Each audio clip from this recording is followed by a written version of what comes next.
మా తమ్ముడు అరుస్తున్నాడు. ఆ రోజు మీరు చూస్తే ఎంత భయంకరమైన వాతావరణం అంటే బుద్ధుండే ఎవరు కూడా చేయరు ఇలాంటి తప్పుడు పనులు. కావాలని చెప్పి కరెంటు ఉత్పత్తి చేసే సోలారు కంపెనీలు ఎంఓయూలు చేశాం. కరెంటు ఉత్పత్తి అవుతుంది. కరెంటు ఉత్పత్తి తీసుకోకుండా వాళ్ళవన్నీ క్లోజ్ చేయమన్నాడు. కరెంటు క్లోజ్ చేయలేరు, ఎందుకంటే ఎండకు వచ్చే కరెంటు వాడుకోకపోతే నష్టం. గవర్నమెంట్కు ఒక ఆబ్లిగేషన్ ఉంది. ఆ ఆబ్లిగేషన్ ఒకవేళ వాడుకోకపోతే వాళ్లకు నష్టపరిహారం కట్టియాలి. ఎవరు చెప్పినా వినలేదు, వితండవాది. వినకపోతే ఏమైందని మీరు ఆలోచిస్తే కోర్టు మొట్టిక్కాయలేసి ఇందులో ఏమీ జరగలేదు, నువ్వు తప్పుడు నిర్ణయాలు చేస్తున్నావు, నువ్వు వాళ్ళందరికీ కాంపన్సేషన్ కట్టియాలని కరెంటు వాడుకోకుండా పారిశ్రామికవేత్తలకు 9,000 కోట్ల రూపాయలు మీరు కట్టిన పన్నులు వాళ్ళకి పే చేసే పరిస్థితికి వచ్చాడు. అంటే 9,000 కోట్లంటే కనీసం మా ఆడబిడ్డలకు ఇంటికి ఒక 10,000 ఇచ్చుంటే ఎంత ఆనందంగా ఉండేవాళ్ళో మీరే ఆలోచించుకోవాలి. ఇది ఒక ఉదాహరణ మాత్రం. ఇలాంటి ఉదాహరణలు 1-2 కాదు. ఏదైతే ప్రజావేదిక కూల్చడంలో ప్రారంభించిన విధ్వంసం రాష్ట్రమంతా కూడా కొనసాగే పరిస్థితికి వచ్చింది. దాంతో ఈరోజు ఆదాయ వనరులు లేకుండా రాష్ట్రం అన్ని విధాల సంక్షోభంలో చిక్కుకుపోయింది. ఈరోజు మీరు చూస్తే నాకు అనుభవం ఉంది. అన్నీ తెలిసిన డాక్టర్ని, నాకే నాడి అంతుపట్టలేదు. మీరు ఆ విషయం గుర్తుపెట్టుకోవాలి. అంటే అన్ని రోగాలతో రాష్ట్రాన్ని ఎక్కడికక్కడ భ్రష్టు పట్టించే పరిస్థితికి వచ్చారు. ఇప్పటికి కూడా మీరు అనుకుంటారు అన్నీ అయిపోతున్నాయని. చాలా కష్టపడుతున్నాం, అన్నీ చక్కదిద్దుతున్నాం. అక్కడి నుంచి అనేక సవాళ్లను అధిగమిస్తున్నాం. వ్యవస్థలన్నీ ఘాట్లో పెట్టుతున్నాం. మళ్ళీ మనం వచ్చాం కాబట్టి ప్రపంచంలో అందరికీ నమ్మకం వచ్చింది.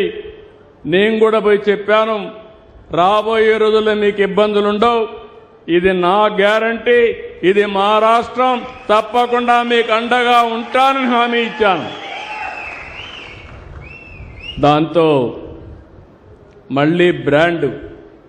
ఒకప్పుడు ఏపీ అంటే చీచీ అనేవాళ్ళు, ఇప్పుడు ఏపీ అంటే భలే భలే అనే పరిస్థితికి వచ్చారు.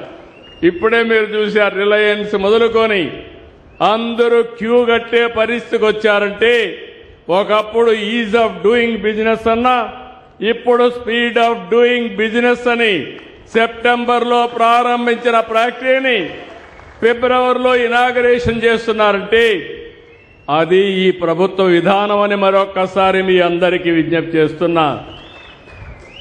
ఇలాంటి 1-2 కాదు. గూగుల్ లాంటి సంస్థ విశాఖపట్నానికి వస్తూ ఉంది. దగ్గర 15 బిలియన్ US పెట్టుబడి. మన దేశంలో మొట్టమొదటిసారిగా 15 బిలియన్ అంటే 1,40,000 కోట్ల రూపాయలు విదేశ పెట్టుబడి వచ్చిన ఏకైక పరిశ్రమ, ఏకైక ఇండస్ట్రీ గూగుల్ అని చెప్పి కూడా నేను మీకు తెలియజేస్తున్నా. ఇవన్నీ అయ్యాయంటే అనుభవం, సంకల్పం, చిత్తశుద్ధి, కష్టపడి పనిచేయడం, టీం వర్క్. ఇప్పుడు నేను ఒక్కడే చేయలేను. ఇక్కడ ఒక ఇండస్ట్రీ వచ్చిందంటే ఇక్కడ పెట్టాలని అడిగాం. ఉగ్ర నరసింహారెడ్డి మీకు వచ్చి మెసేజ్ ఇచ్చి రిలయన్స్ వస్తుందంటే ఇక్కడ ముందుండి వాళ్లకు భూమి ఇప్పించి ఇబ్బందులు లేకుండా చేస్తే ప్రభుత్వ యంత్రాంగం దాన్ని ఎక్కడికక్కడ ఆర్డర్స్ ఇచ్చి ముందుకు పోయే పరిస్థితికి వచ్చారు. ఈరోజు ఇక్కడ కూడా అంతే. ఒక MSME పార్కు పెట్టాలంటే ఇక్కడ ల్యాండ్ ఉందని చెప్పి కలెక్టర్ గారు ఇద్దరు కలిసి పనిచేసి దీనికి ఈరోజు శంకుస్థాపన చేసే పరిస్థితికి వచ్చాం. ఈరోజు నాకు ఒక ఆనందం, ఈ దేశంలో ప్రధానమంత్రి నరేంద్ర మోడీ గారు ఇంకో పక్క మిత్రుడు పవన్ కళ్యాణ్ గారు. వీళ్ళిద్దరూ కూడా ముగ్గురం కలిసి ఆ రోజు కూటమి పెట్టాం. నరేంద్ర మోడీ గారు కొన్ని పాలసీలన్నీ తీసుకొస్తున్నారు. ఆయన ఏ పాలసీ తీసుకొచ్చినా దాన్ని హైజాక్ చేసి మొదట ఆంధ్రప్రదేశ్లో అమలు చేసే బాధ్యత నేను తీసుకుంటున్నాను. పాలసీ కేంద్రాన్ని కేంద్రం ఎక్కడ చేయాలంటే ఎక్కడెక్కడ అమలు చేయాలి. వాళ్ళకి రాష్ట్రాలు ఉండవు, కేంద్రానికి రాష్ట్రాలు అమలు చేయాలి. కాబట్టి దానికి ముందు వరుసలో నేనుండి దాన్ని అమలు చేసే బాధ్యత నేను తీసుకున్నాను. ఇంకో పక్క పవన్ కళ్యాణ్ గారు నేను చేసే పనులన్నిటి కూడా సహకరిస్తూ ఇంకా బాగా చేయండి సార్ అని చెప్పి నాకు సహకరించే పరిస్థితికి వచ్చాడు. ఇటీవల కాలంలో లోకేష్ వచ్చాడు. ఆయన కూడా బాగా చదువుకొని వచ్చాడు. చదువుకున్న తర్వాత ఏదైనా నేను ఒక మాట చెప్తే వాళ్ళ దగ్గరికి వెళ్ళి 5-6 సార్లు వెళ్ళి వాళ్ళని మెప్పించి ఆ పని అయిపోయే వరకు పట్టు వదలని విక్రమార్కుడిగా పనిచేసి సాధించుకొని వస్తున్నాడు. అంటే ఆ కాంబినేషన్లో ప్రధానమంత్రి పవన్ కళ్యాణ్ గారు, లోకేష్, నేను నాయకత్వం ఇచ్చి ఎక్కడికక్కడ చెప్తా ఉంటే, ఆలోచనలు చెప్తా ఉంటే దోసుకెళ్లే పరిస్థితికి వచ్చాం. అందుకే నేను అన్నాను, నా జీవితంలో మరుపురాని రోజు చరిత్రలో మళ్ళీ 4 సార్లు ముఖ్యమంత్రి అయ్యాను. కానీ 3 సార్లు ఎన్ని పనులు చేశానో అన్ని పనులు రాబోయే 10 సంవత్సరాల్లో చేసే శక్తిని, సామర్థ్యాన్ని భగవంతుడు ఇచ్చాడని చెప్పి కూడా నేను మీకు తెలియజేస్తున్నా. ఈరోజు ఇక్కడ మీరు చూస్తున్నారు 50 ఎంఎస్ఎంఈ పార్కులు, కొన్ని ఇనాగరేషన్లు 87 ప్లేసుల్లో చేశాం. ఇంత మునిపై 55 ఎంఎస్ఎంఈ పార్కుల్ని ప్రారంభించాం. ఇంకొక 70 చేయాలి. జనవరికంతా కూడా 70 కూడా పూర్తవుతాయి.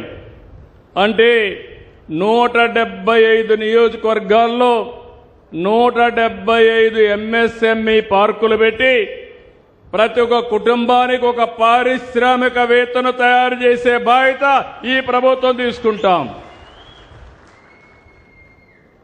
మీ అందరి కోసం మీరు చూస్తే ఏపీఐఐసి 21 ఇంజనీరింగ్ వర్కులకు మనం శంకుస్థాపనలు చేసుకున్నాం. ఇంకో పక్క 1597 సంస్థలు, ఎంఎస్ఎంఈ సంస్థలు ఈరోజు మనం అవన్నీ కూడా శంకుస్థాపనలు చేసుకున్నాం. ఇవి కాకుండా ఈ వారంలో 99 కంపెనీలకి శంకుస్థాపనలు, ప్రారంభోత్సవాలు చేస్తున్నాం. ఇవన్నీ కూడా 2,65,000 కోట్ల రూపాయలు పెట్టుబడులు వస్తున్నాయి. ఇంకో పక్కన ఈరోజు 25 సంస్థలు ప్రారంభోత్సవం చేసుకుంటున్నాం. ఇందులో కూడా మీరు చూస్తే 25,695 కోట్లు పెట్టుబడులు వచ్చాయి. 74 సంస్థలు శంకుస్థాపన చేస్తున్నాం. 2,39,000 కోట్లు పెట్టుబడులు వస్తాయి. ఈ రోజు మనం చేసే పనుల వల్ల 2 లక్షల మందికి ఉపాధి వచ్చే అవకాశం ఉంది.